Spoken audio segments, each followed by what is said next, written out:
Dan kemudian apa manfaatnya bagi perusahaan kita? Kenapa kita kok susah-susah harus membuat indikator ini?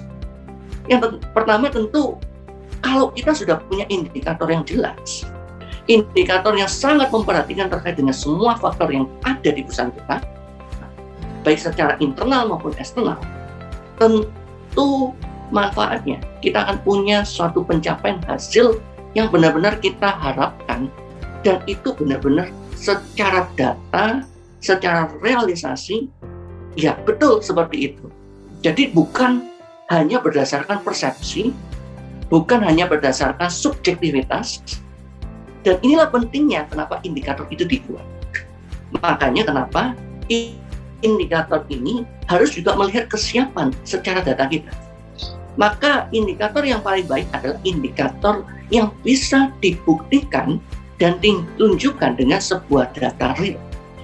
Nah, inilah yang makanya kenapa sangat penting untuk di dalam sistem atau di dalam proses ketika kita mengambil sebuah data-data tersebut kemudian bisa terlink dengan apa yang benar-benar kita kerjakan, baik secara input data maupun secara sistem daripada proses yang kita ambil.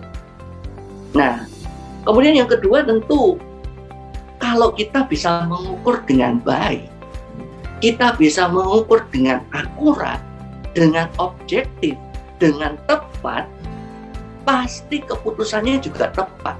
Dan pada akhirnya tentu kalau keputusannya tepat, kita juga memiliki indikator yang tepat, maka kita bisa melacak dan mengevaluasi dan merepresentatifkan terkait dengan efisiensi, efektivitas, ataupun kondisi daripada faktor-faktor yang kita harapkan, termasuk kualitas produk, ketepatan waktu atau lead time proses kita. Nah, ini semua akan dapat kita lihat. Dan ini kemudian menjadi kemanfaat untuk kita untuk di dalam memudahkan kita melakukan evaluasi.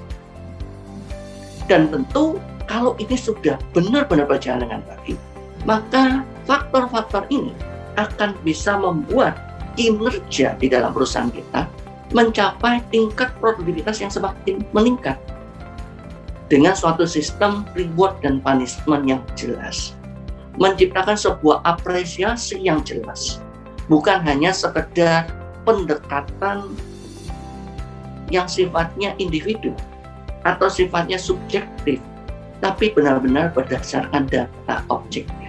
Inilah sebenarnya manfaat yang sesungguhnya bisa kita rasakan kalau kita memiliki sebuah indikator performance yang tepat, yang akurat, dan yang objektif.